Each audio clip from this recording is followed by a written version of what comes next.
Un enfant en crise, c'est un peu comme un volcan, ça bousonne, ça explose, et souvent, ça nous prend de court.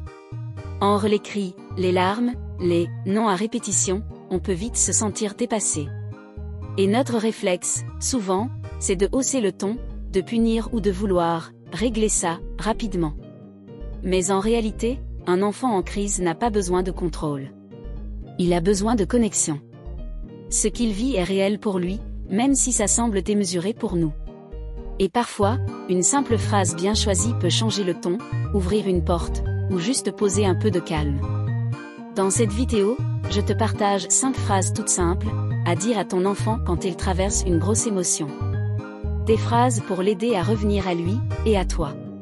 C'est parti. 1. Je suis là avec toi. C'est tout bête, mais cette phrase est comme une encre dans la tempête. Quand un enfant est en crise, il est souvent submergé par une émotion qu'il ne comprend pas, qu'il ne sait pas encore gérer. Lui dire « Je suis là avec toi », c'est lui envoyer un message de sécurité. Tu ne fuis pas. Tu ne l'abandonnes pas. Tu es là, solide, calme, ou du moins, tu essaies, et prêt à l'accompagner. Pas besoin de grandes phrases, ni d'explications. Ta seule présence bienveillante, confirmée par ces quelques mots, suffit souvent à faire redescendre la pression. Tu peux t'asseoir à côté de lui, sans parler, ou juste lui proposer un câlin. S'il refuse, reste dans les parages. Cette phrase, tu peux la répéter plusieurs fois, doucement, « Je suis là. Je reste avec toi ». Elle devient un repère au milieu du chaos. 2. Tu as le droit d'être en colère. On a souvent tendance à dire « Arrête de crier. Calme-toi ». Mais quand on y pense, est-ce qu'on aime, nous, qu'on nous dise ça en plein stress? Pas vraiment. Dire à un enfant qu'il a le droit d'être en colère, c'est lui offrir de la reconnaissance. Oui, ce qu'il ressent est valide. Non, il ne doit pas le cacher ou avoir honte. Bien sûr, ça ne veut pas dire qu'il a le droit de tout faire.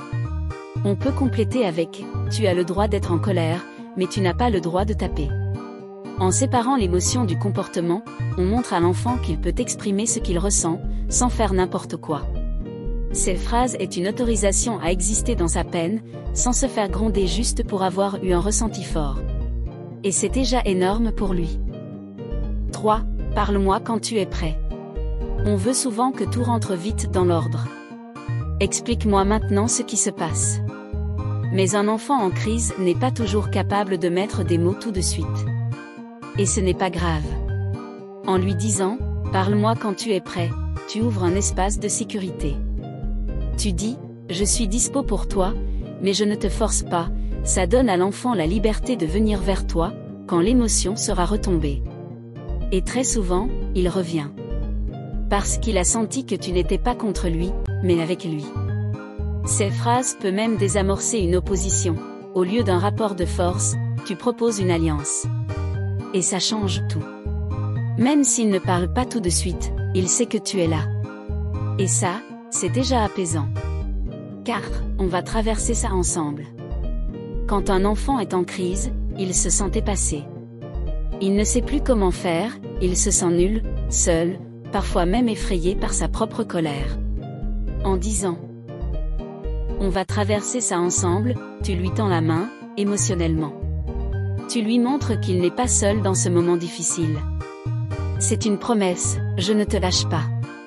Même si c'est dur, même si tu cries, je suis là avec toi. Cette phrase a une force immense.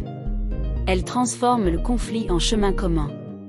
Tu peux même lui dire, c'est dur en ce moment, hein? Je comprends. Mais on va y arriver tous les deux. Tu reconnais sa souffrance, et tu proposes une direction. Ce « on » inclusif est précieux. Il montre que tu n'es pas l'adulte contre l'enfant, mais l'adulte avec l'enfant. Et rien que ça, ça change le scénario. 5. Respirons ensemble, doucement. Quand l'émotion est trop forte, le corps part en mode panique, respiration rapide, cœur qui bat vite, gestes brusques. Et là, une des meilleures choses qu'on peut faire, c'est revenir au corps.